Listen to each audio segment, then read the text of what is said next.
security. And despite what you may have heard in the recent fake news about the Tyrannosaurus attacks, I can assure you that our visitor survival rate is almost perfect. But just to ensure your safety, if you could all watch this video. The little glasses. So please pay attention to the following. Hey. This one, you? Yeah, has anyone been time travelling before? Yeah. You have? I haven't. You have, but so you're regular. Mum, I'm not. Regular time, where have you been? Mum, Mummy. I can't remember now.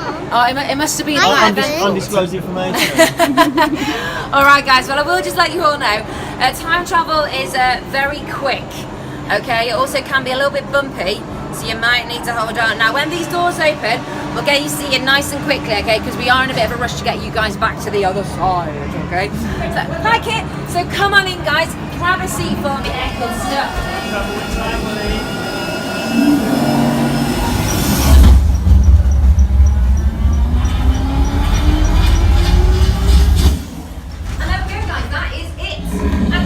This is old George, you know it's George, he's got a horn missing there, but I'm just going to honk him out the way. Come on George, George gets to be friendly with us, he likes to hang out with us. Come on buddy, shift. And welcome to the late Cretaceous period. Now right in front of us, these are the Allosaurus.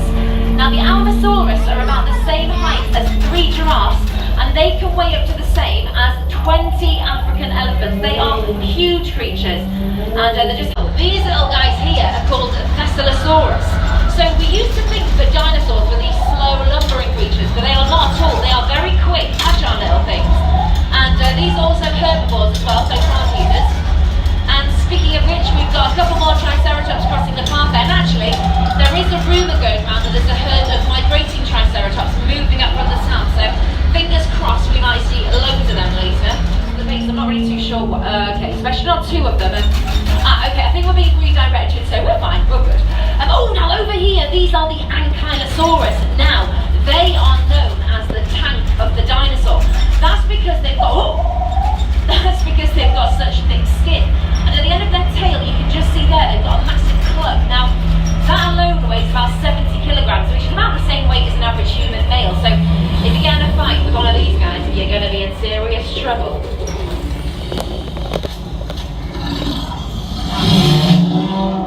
Okay, now those flared cheek pouches mean he's a little bit agitated. I think he's probably seen his reflection in the glass there, or maybe from protecting his young. But either way, I'm just going to contact control. Control, we appear to have an Ankylosaurus right in the way. We're rerouting your vehicle. Yeah, roger that, thank you.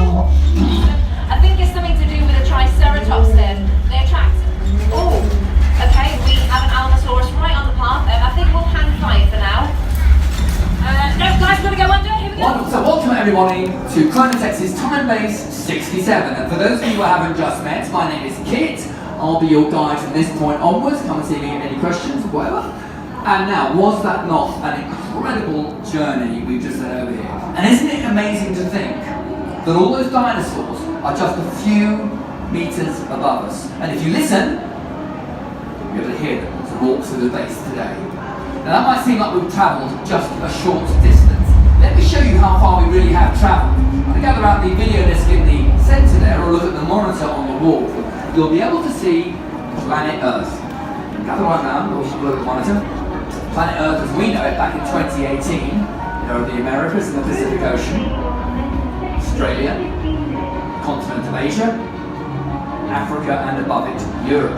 But we've travelled back in time. One of the biggest changes on Earth over that 67 million years is the changing shape of the continents. So let me rewind the clock and show you what the Earth looks like right now in the age of the dinosaurs. And while I do, keep an eye on that red dot over Montana in the US. With the clock, the Atlantic Ocean gets smaller. Africa separates away from Europe as India becomes its own island. Australia going even further south. North and South America drifting apart from one another. As we approach 67 million years, the North American continent divides into 2 land masses, separated by a shallow sea. Remember that red dot I mentioned a bit earlier?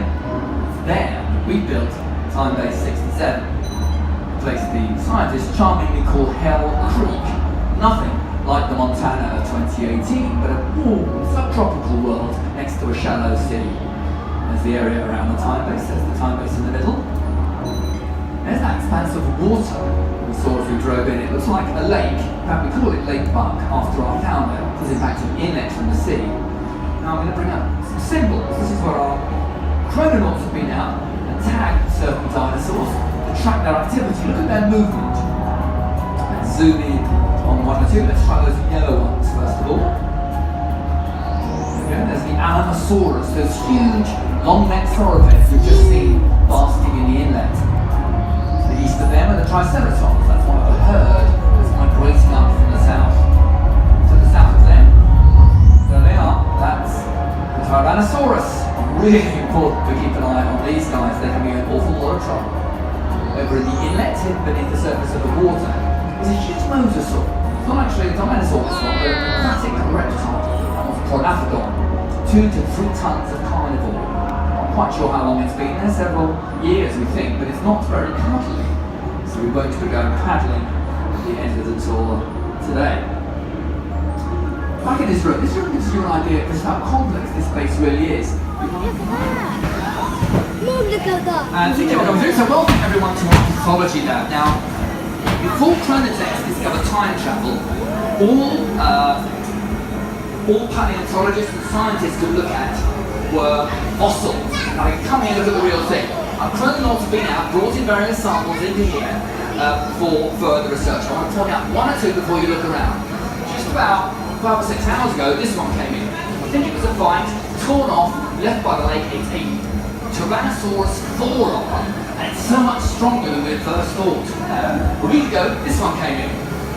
Juvenile Allosaurus heart. Not an adult one for in him. It pumps 200 litres of blood per beat. We do about 70 millilitres as human beings. Suspended in a vessel of adrenaline, hit that red button, floods the vessel with adrenaline, the fight or flight hormone, see what happens to the heart when it gets threatened. Real blood, real skin, real tissue. Adults might like to ponder on how chrononauts capture some of this fluid, but leave it to your imagination. And of course, real dinosaur poo. Put your hands in, you won't get it dirty. A lot of migration, but it's poo. And over in the corner, it's a rather unspectacular looking mammal in a jar, perhaps our most interesting. We think it's our own ancestor. Have a look around. What is moving? Is it only moving now because of the dinosaurs walking around? Probably. Yeah. Is it there?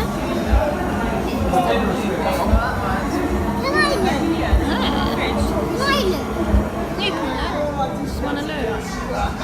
Look, Mummy showed you. Look, watch. What? Look. Touch it. Yeah? Well, you got gloves on now. Can't really see anything. Does it feel weird? Does it feel squishy?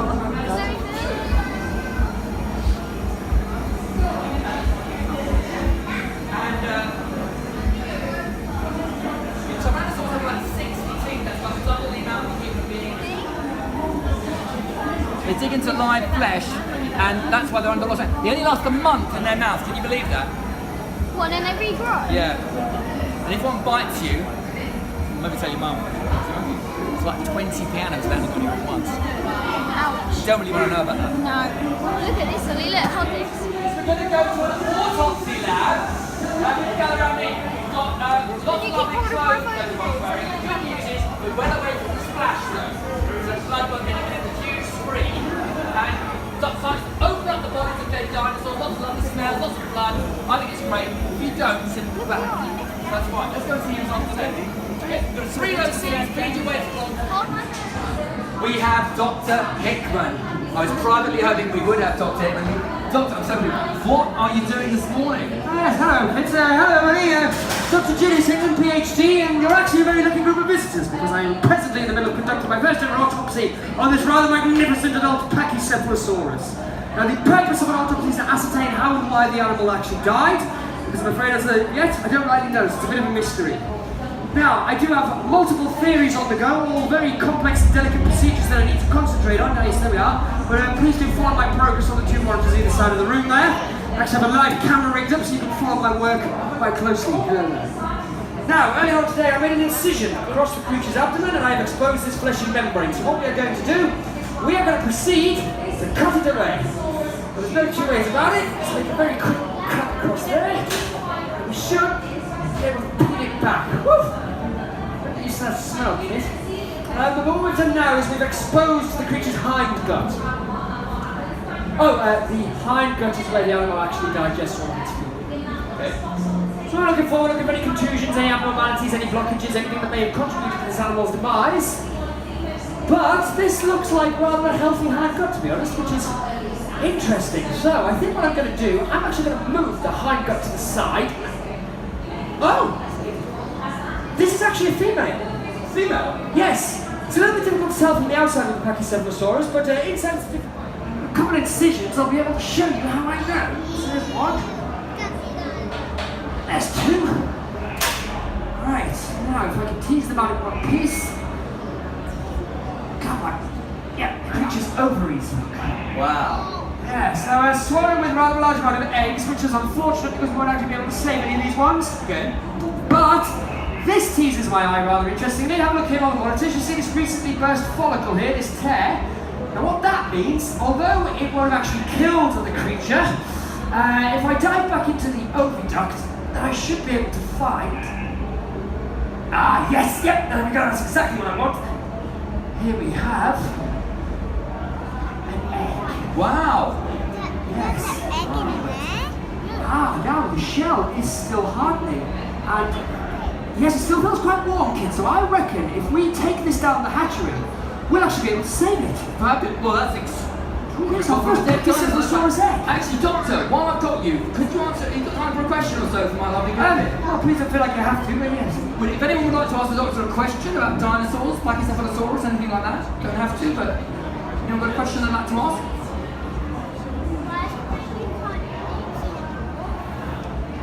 That's a good question. Why have you cut its head off? Why? Ah, to get a closer look at the creature's brain. Actually, let me introduce you to her. I've got a little camera here. Let me show you. There we are. Isn't she a stunner? Actually, before I introduce her, I just want to show you something. This is quite interesting. Here, we've got two distinct types of teeth in the Pachycephalosaurus. Fang-shaped ones at the front look pretty vicious, but they're actually for stripping leaves and vegetation from the branches because she's a herbivore. And then right down in the mouth there, we've got a second set, a crown-shaped set at the back. They're actually used for slicing and dicing the material ready for digestion, and these little white specks of cartilage on the tongue aid with that process. But it's interesting that you asked about the brain, because that is exactly what I was doing when you came in, about to remove it. To get a closer look. Now, they don't call me clean-cut hitman for nothing, and I have been at it all morning, so it should come away in one piece. Wow. It's lovely. Oh my goodness. So the skull of the Pachycephalosaurus is one of the thickest in the animal kingdom, nearly 30 centimeters thick, filled with blood vessels. Look, it's actually rather heavy, so I'm going to pop it down. But what we've done now is we've exposed the creature's brain. Very similar to a bird's brain back in 2018. So here we have the cerebral lobe. There's all the cognitive processing coming down the front. Rather large set of olfactory lobes there. Gives the creature its highly developed sense of smell. And this creature actually has multiple septae in its nasal cavity, which seem to be filled with rather a large amount of mucus. Wow, so dino snot? Well, you know, mucus is the correct scientific term, Kit, but yes, dino snot. But you know what, Kit? This could actually be part of what killed the animal. Right. I mean, this could represent some kind of an influenza that she caught, so maybe something like bird flu. Sorry, did you say bird flu? Yes. That's very dangerous to humans, isn't it? Well, it can be. But I mean, that's fascinating. Still, I hadn't really considered tell you what, the aviary quality of the brain and the link to bird flu. This could be like an original test. See, that's medical or something.